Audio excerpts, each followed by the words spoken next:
Hello friends, welcome to TGR standards. Friends, आज हमारी second class है रीजनिंग की।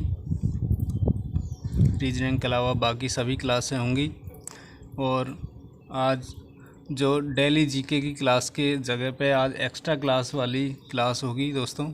टोटल 5 क्लासें होंगी। 4 तो मेन सब्जेक्ट अपने है ही, वो तो 4 क्लासें, और एक जो होगी वो एक आज रीजनिंग की आज पहली और लास्ट एक ही क्लास होगी दोस्तों। तो टोटल 5 क्लासें आज होंगी। तो देखते हैं रीजनिंग में पहला क्वेश्चन। टोटल 10 क्वेश्चन अपने। देखिए, अर्थपूर्ण क्रम में जमाइए। पहला क्वेश्चन है हमारा, अर्थपूर्ण क्रम में जमाना है। यहाँ पे हमें दिए हुए हैं स्वर्ण, लोहा, रेत, तांबा, हीरा। अब देखिए, आप इनको किसी भी तरह से क्रम में जमाना है आपको।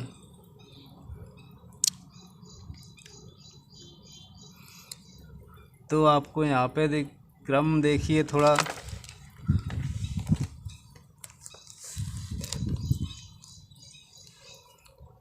हम इनको किस तरह से किस तरह से मतलब किस बात को लेकर इनमें क्रम डिसाइड कर सकते हैं। तो हम इनकी कीमत के हिसाब से इनका क्रम डिसाइड कर सकते हैं। जैसे रेत की कीमत यहाँ पे सबसे कम और जो हीरा है उसकी सर्वाधिक होती है। उस तरह से हम यहाँ पे इनकी कीमत के हिसाब से इनका क्रम निर्धारित कर सकते हैं। और बाकी और तो कोई तरीका नहीं है।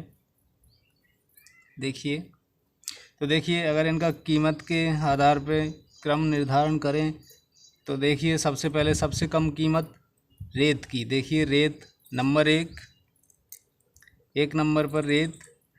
फिर दूसरे नंबर पर क्या आना चाहिए?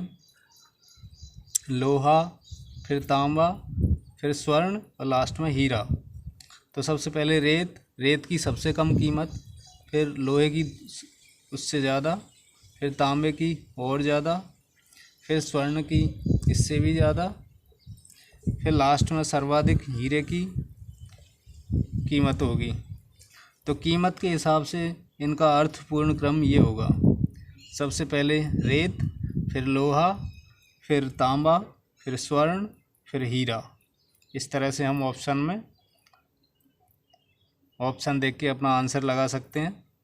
सबसे पहले रेत, सबसे लास्ट में हीरा। रेत की कीमत सबसे कम, हीरे की सबसे ज़्यादा। तो कीमत के हिसाब से हम इनको अर्थपूर्ण क्रम में जमा सकते हैं। इस तरह से हमारा पहला क्वेश्चन कंप्लीट हुआ। दूसरा क्वेश्चन देखते हैं। देखिए, डायरेक्शन और डिस्टेंस वाला क्वेश्चन है। पढ़ते हैं। नेहा ने एक बिंदु X से सीधे बिंदु Y तक 50 मीटर की दूरी तय की। वह दाईं ओर मुड़ती है और 50 मीटर और अधिक चलती है। 50 मीटर और अधिक चलती है। फिर वह फिर से दाएं मुड़ती है और 60 मीटर चलती है। अंत में वह दाएं मुड़ती है और 50 मीटर चलती है। वह प्रारंभिक बिंदु X से कितनी दूरी पर है? देखिए, उन्होंने चलना शुरू किया X से,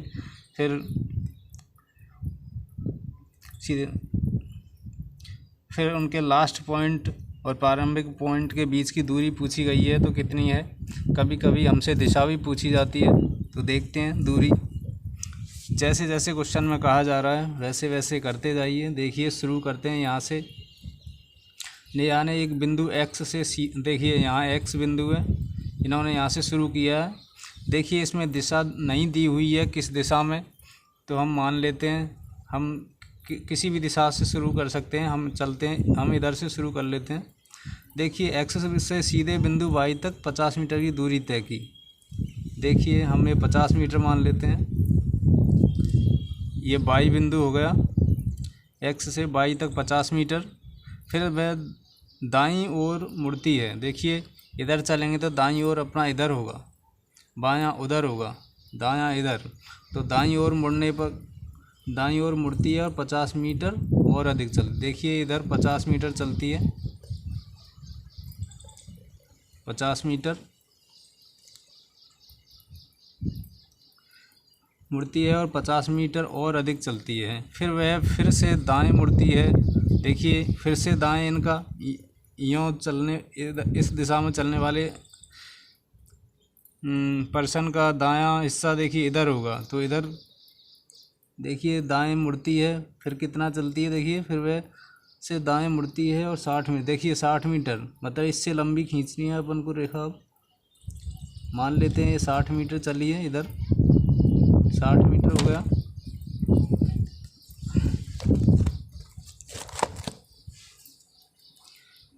फिर इसके बाद में अंत में वह दाएं मुड़ती है, अब भी दाएं मुड़ रही है, तो मतलब इधर और 50 मीटर चलती है। देखिए ये 50 था, ये भी 50 है और ये 60 है, और अब इधर ये दाईं तरफ 50 मीटर चलेंगी।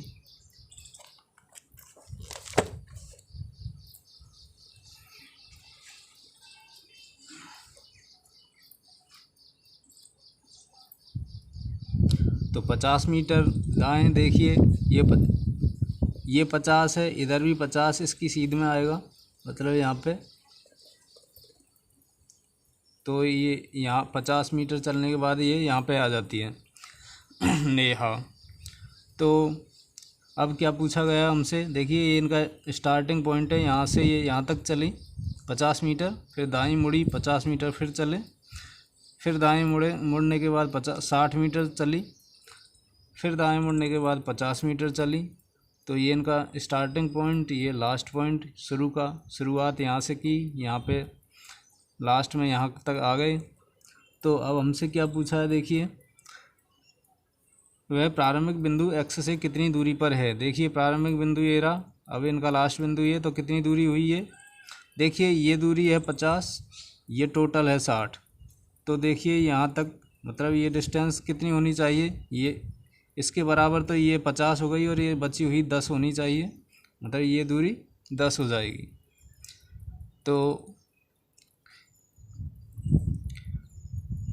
जो प्रारंभिक बिंदु x से कितनी दूरी पर है, तो 10 मीटर की दूरी पर है। इसका आंसर क्या हो जाएगा, 10 मीटर, ऑप्शन ए। अगर इसमें मान लो दिशा भी पूछ सकते हैं, ऐसा क्वेश्चन दिशा से संबंधित भी आता है, कई बार दिशा पूछ लेते हैं, मतलब दूरी और दिशा दोनों ही पूछ लेते हैं। अगर मान लीजिए इन्होंने शुरू किया होता पूर्व दिशा में, अगर इसमें क्वेश्चन में दिया होता कि शुरुआत ये पूर्व दिशा में चल के कर रहे हैं, तो ये पूर्व दिशा के हिसाब से इसमें आंसर क्या हो जाता है, ये पश्चिम दिशा में। देखिए इस बिंदु से ये बिंदु पश्चिम दिशा में है। देखिए दिशा कैसे अपन पेपर पे कैसे बनाते हैं, ये इधर पूर्व, इधर पश्चिम, इधर उत्तर, इधर दक्षिण। तो इधर पूर्व में चले, फिर दक्षिण में आए, फिर पश्चिम में चले, फिर उत्तर में चले। तो इधर इस बिंदु से ये बिंदु पश्चिम दिशा में 10 मीटर, अगर दिशा सहित इसका आंसर बताएं तो पश्चिम दिशा में 10 मीटर ये स्टार्टिंग पॉइंट से, प्रारंभिक बिंदु से इतनी दूरी पर, इतनी दिशा पर खड़े हैं। तो आपको समझ आया होगा। अगला क्वेश्चन देखते हैं।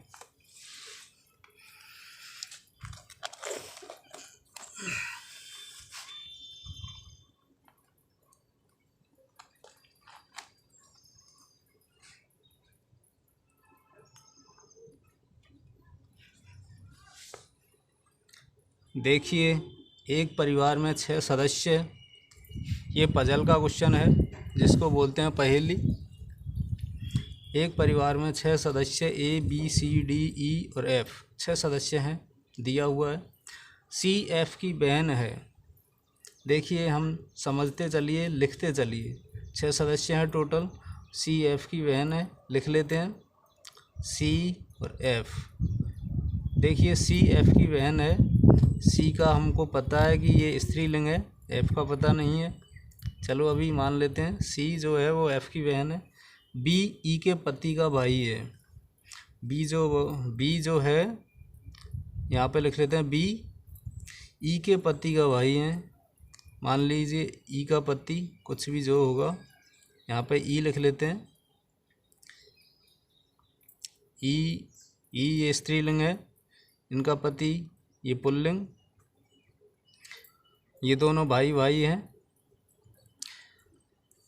ई के पति का भाई है। फिर आगे डी ए का पिता, देखिए डी ए का पिता इधर लिख लेते हैं, डी जो है वो ए के पिता हैं, और एफ डी का पोता है, एफ डी का पोता मतलब यहाँ पे ये ए के पिता है डी, और जो एफ है वो पोता है डी का, मतलब एफ के ये डी क्या लगते हैं, दादाजी हैं। तो इस तरह से होगा, डी ए का पिता है मतलब ये सब पुल्लिंग है। परिवार में 2 पिता 3 भाई और 1 माँ है। देखिए इन सभी को मिला के हम क्या निष्कर्ष निकाल सकते हैं। देखिए अगर हम मान लो ए को यहाँ बिठा देते हैं, मान लो एक देखते हैं ए यहाँ पे रखते हैं, तो ये डी यहाँ और एफ यहाँ पे, और इसको देखिए ये सी जो है वो एफ की बहन है। तो देखते हैं अब फिर से इसको, क्या ये इससे पहले इसके हिसाब से सही हो रही है क्या। देखिए सी एफ की बहन है, हाँ लिख, बी ई के पति का भाई है, ई के पति का भाई है बी, चलो ये भाई भाई हो जाएंगे।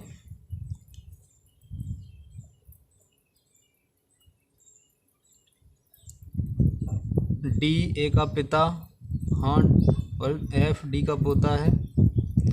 परिवार में 2 पिता और 3 भाई, हाँ 3 भाई। देखिए 2 पिता और 3 भाई किस तरह से, और 1 माँ। देखिए माँ तो ये है, 3 भाई कौन कौन है, 2 पिताजी डी और ए हो गए, और 3 भाई कौन कौन हुए, देखिए टोटल 6 हो गए क्या, हाँ 6 है। ये 2 तो ये रहे भाई, और 1 भाई ये है जो सी का भाई है। तो बी देखिए ये मतलब भाई होना चाहिए, अभी हमें क्वेश्चन में पता नहीं है, मतलब ये लास्ट पाँचवीं पंक्ति से हमको पता चल रहा है कि अगर 3 है तो ये पुरुष होना चाहिए। देखिए ये भाई था, ये भी पुरुष, 1 2 3,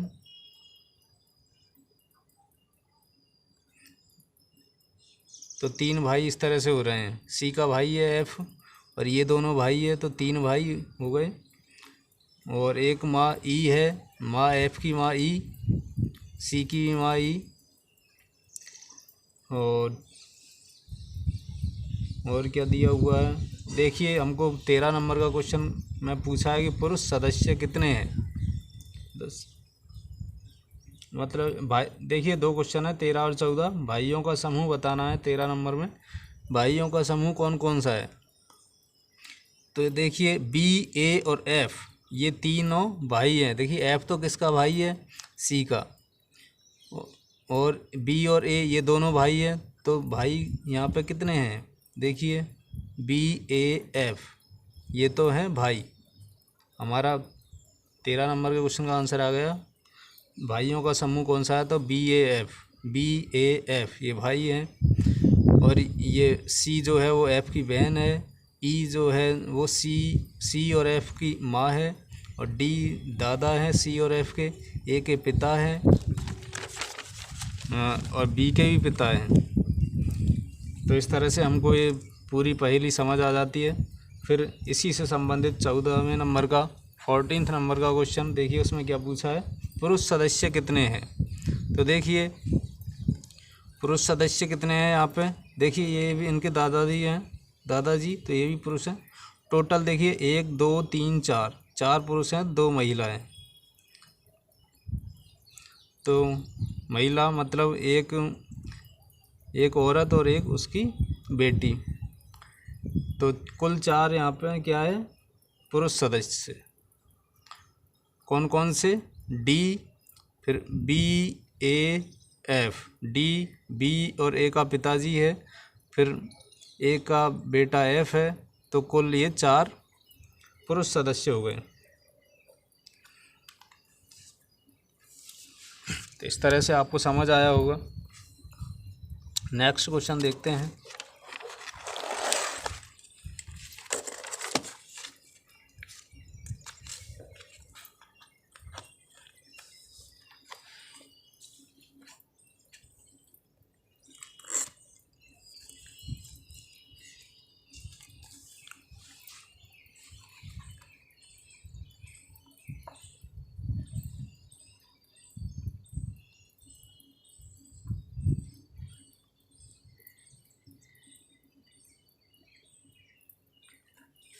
हाँ दोस्तों,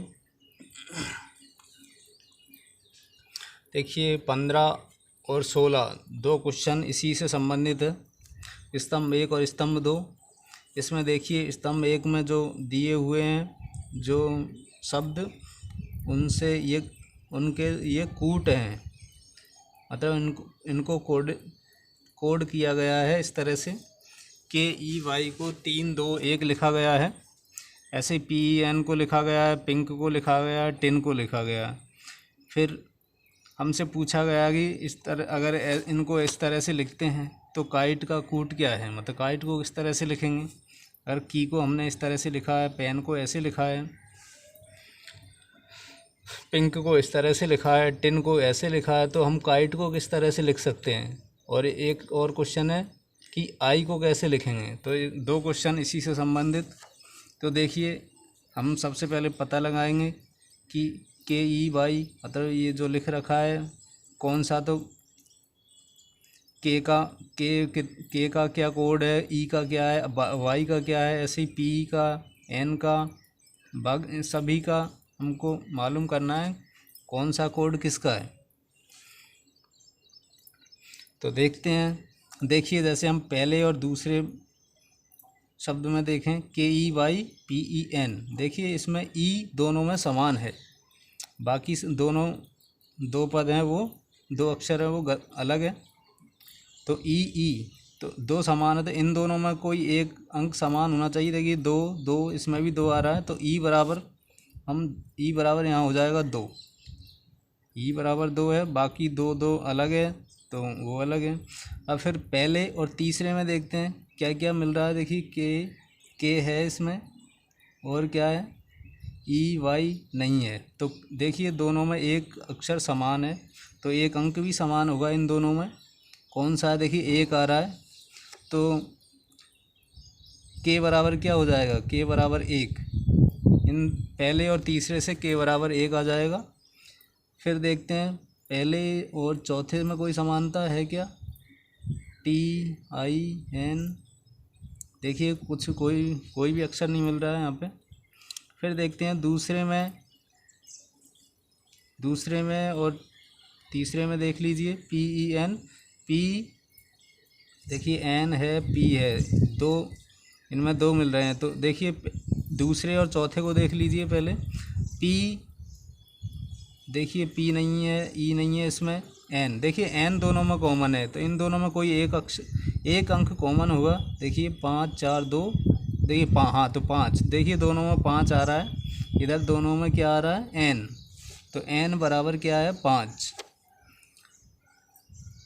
देखिए अब N बराबर हमारे पास 5 आ गया, तो P बराबर भी आ जाएगा। देखिए इनमें एक 5 कॉमन है दोनों में, और एक बाकी कौन सा कॉमन है, देखिए एक 4 कॉमन है, मतलब वो कौन सा हो जाएगा जो P है, P बराबर 4 होना चाहिए। P इस तरह से हमारे पास 4 आ जाएगा। फिर बाद में और क्या बच रहा है, देखिए P हो गया, N हो गया, K हो गया, I बच रहा है। देखिए तो I बराबर कौन सा अंक बच रहा है, यहाँ पे 6 बच रहा है, तो I बराबर 6 है। और अभी और कौन सा बच रहा है, T बच रहा है, T 7 हो जाएगा, T बराबर 7 है। हमने सभी का पता लगा लिया, सभी को किस तरह से कोड कर रखा है। तो देखिए KITE किस तरह से लिखेंगे, देखिए KITE काइट को किस तरह से लिखेंगे, देखिए K को क्या लिखेंगे 1, I को क्या लिखेंगे 6, T को क्या लिखेंगे 7, E को क्या लिखेंगे 2। तो ये हमारा सही आंसर हो जाएगा। काइट को इस तरह से कोडित करेंगे, लिखेंगे। तो 15 नंबर के क्वेश्चन का आंसर हो गया 1672 काइट। फिर देखते हैं 16 नंबर 16वां क्वेश्चन, आई का कूट बताइए। देखिए हमको सभी का पता लग ही गया, किसी का भी पूछ लो। देखिए आई का 6 है, तो इसका आंसर हो जाएगा 6। फिर नेक्स्ट क्वेश्चन देखते हैं। देखिए ये ब्लड रिलेशन, जिसको बोलते हैं हिंदी में रक्त संबंध, वो वाला क्वेश्चन है। पढ़िए, देखते हैं। मोहित ने कहा, यह लड़की मेरी माँ के पोते की पत्नी है। इस लड़की के लिए मोहित क्या है? तो देखिए इस तरह के क्वेश्चन को किस तरह से सॉल्व किया जाता है। देखिए मोहित ने कहा, यह लड़की मेरी माँ के पोते की पत्नी है। तो देख लीजिए आप ऐसे क्वेश्चन में किसी को भी एज्यूम कर सकते हैं। मोहित आप किसी को भी समझ लीजिए, कोई भी आप किसी भी जिसको आप जानते हो, आप 1 मिनट उनकी तस्वीर आप अपने दिमाग में ला सकते हैं कि मोहित किसी भी परिवार का कोई आदमी जिसको आप मोहित मान लीजिए, कोई भी लड़का। फिर देखिए अब आप सोचिए कि उसने यह बोला है, यह लड़की मेरी माँ के पोते की पत्नी है। हाँ देखिए सबसे पहले मोहित लिख लेते हैं। मोहित क्या कह रहा है, यह लड़की मेरी माँ के पोते। देखिए इनकी माँ लिख लेते हैं, माँ के पोते, माँ का पोता यहाँ होगा, पोता की पत्नी है। देखिए जो लड़की है वो इस पोते की पत्नी है। इस तरह से इसको हम समझ सकते हैं। देखिए मोहित, उसकी माँ और उस माँ का पोता, मतलब मोहित का वो बेटा होगा। जो मोहित की माँ का पोता जो है वो मोहित का बेटा है, और ये पोता, इस पोते की जो पत्नी है वो लड़की इस पोते की पत्नी है। तो ये अगर मोहित का ये बेटा है तो ये मोहित की बहू हुई, बेटे की बहू, बेटे की पत्नी मतलब बहू। तो यह लड़की मेरी माँ के पोते की पत्नी है। इस लड़की के लिए मोहित क्या है? तो मोहित इनका क्या लगेगा? मोहित के बेटे की बहू, मोहित के बेटे की बहू इनसे क्या कहेंगी, क्या लगेंगे ये मोहित? ये ससुर होंगे, इनके ससुर लगेंगे। और ये अगर इनका संबंध पूछा जाए इससे इनका, तो ये बहू लगेगी। मोहित की ये बहू है, बेटे की पत्नी मतलब बहू, और ये इस लड़की के मोहित ससुर हैं। यहाँ पे आंसर हो जाएगा ससुर। इस लड़की के लिए मोहित क्या है? तो ससुर है। समझ आया होगा आपको इस तरह से। फिर देखिए 19वां और 20वां, हाँ अभी 18वां क्वेश्चन।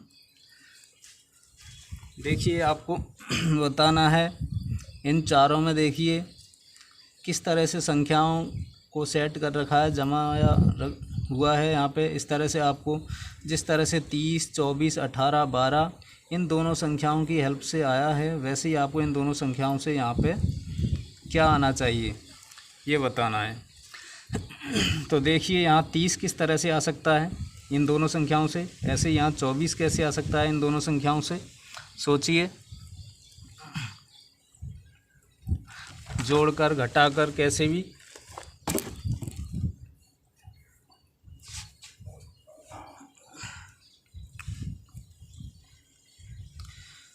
तो देखिए अगर जोड़ते हैं तो ये कितने आते हैं? 24 आते हैं।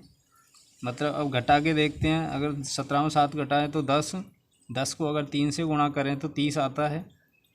इस तरह से देखते हैं अगर इनमें भी अगर ऐसे हो रहा है क्या। 9 में से देखिए 1 घटाते हैं तो 8 को 3 से गुणा करते हैं 24।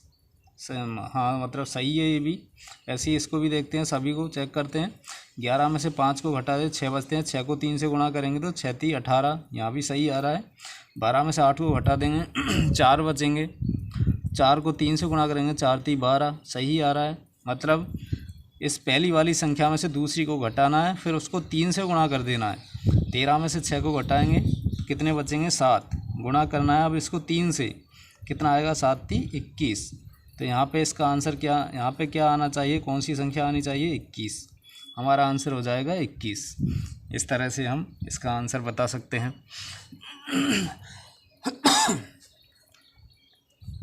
अब 19वां सवाल देखते हैं। देखिए थैंक्स, THANKS थैंक्स, इसको लिखा हुआ है SKNTHA। अब आप देखिए समझिए इसको किस तरह से लिख रखा है, क्या किया है, क्या चेंज किया है। ऐसे ही कावेरी को देखिए KAVERI को लिखा है ना IREKAV। फिर STUPID को इस तरह से क्या लिखना चाहिए। अगर इसको ऐसे लिख सकते हैं, इसको ऐसे लिख सकते हैं, तो इसको इनके हिसाब से क्या लिखा जाना चाहिए, हमें ये बताना है। सोचिए आप इसको ये ऐसे कैसे लिख रखा है, देखिए इनको, या फिर आगे पीछे नंबर में चेंज कर रखा है, या फिर इन्हीं को ही इन्हीं का क्रम चेंज कर रखा है। देखिए हमें नज़र आ रहा है कि यहाँ पे देखिए जो इसके अंदर जो अक्षर हैं वो ही इसी के अंदर, इसके अंदर है पूरे, सिर्फ इनका क्रम चेंज कर रखा है। तो क्रम देखिए इसमें T जो आ रहा है वो देखिए यहाँ T यहाँ पे है, फिर H देखिए यहाँ है, फिर A देखिए यहाँ है। तो ये THA जो शुरू में था वो, उसको देखिए लास्ट में THA यहाँ से शुरू किया है। फिर NKS देखिए NKS इधर, पहले इधर फिर इधर, आधे को इधर लिख दिया, आधे को इधर, आधा आधा कर दिया, मतलब आधा जो शुरू का था उसको लास्ट में लिख दिया, और आधा लास्ट का था उसको शुरू में कर दिया। मतलब ये जो 3 है और ये जो 3 है, इनको आपस में इधर उधर, इसको तो इसकी जगह पर उठा के रख दिया और इसको इसकी जगह पर रख दिया। ऐसे ही है, देख लीजिए।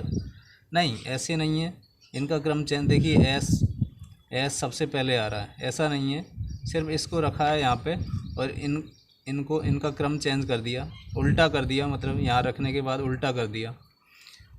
देखिए THA तो ऐसा सही है। फिर देखिए इधर से लिखा है इसको SKN THA, इस तरह से लिख रखा है। ऐसे ही देखिए इसको कैसे लिख रखा है,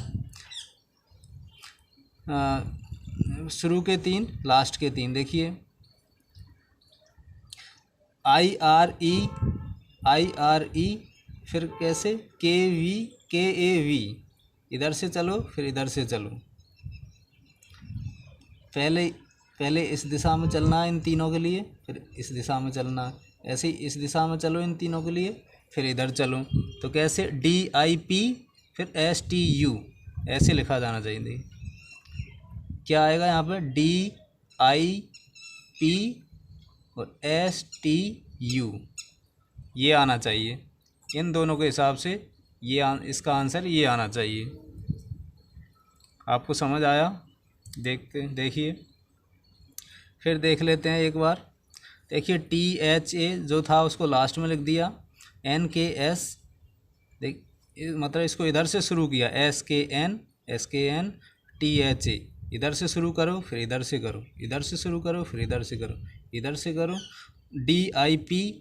DIP लिख दिया, फिर STU, बस आंसर आ गया। फिर अपना लास्ट क्वेश्चन 20 नंबर, मतलब आज का 10वां क्वेश्चन। देखिए इसमें हमको बताना है क्रमागत 2 अंकों के बीच ऐसे कितने अंक हैं जिनमें 3 का अंतर है, ऐसे देखना है हमें।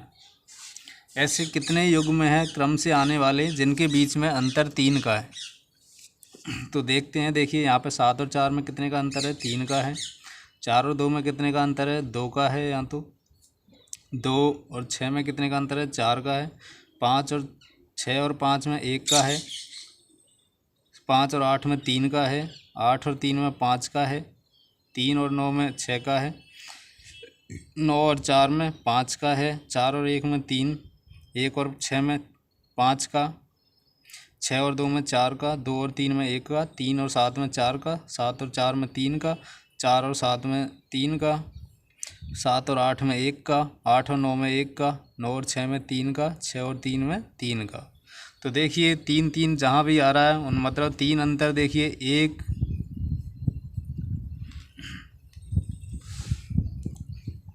1, फिर यहाँ पे 2 3 4 5 6 7। तो ऐसे 3 युग्म है जहाँ अंतर हमको 3 मिलता है। नहीं, टोटल 7 युग्म हुए जहाँ हमको 3 अंतर मिलता है। तो इसका आंसर क्या है, हमको यही बताना है कि ऐसे कितने युग्म हैं। तो टोटल कितने युग्म है, 7 7 आंसर आएगा इसका। क्रमागत आने वाले युग्म के बीच अंतर 3 होना चाहिए, और इस तरह से जिनके बीच में अंतर 3 है वो टोटल कितने हैं, तो 7 हैं। ऐसे टोटल 7 युग्म आंसर हमारा आएगा। तो दोस्तों कैसा लगा, समझ आया? थैंक यू, धन्यवाद।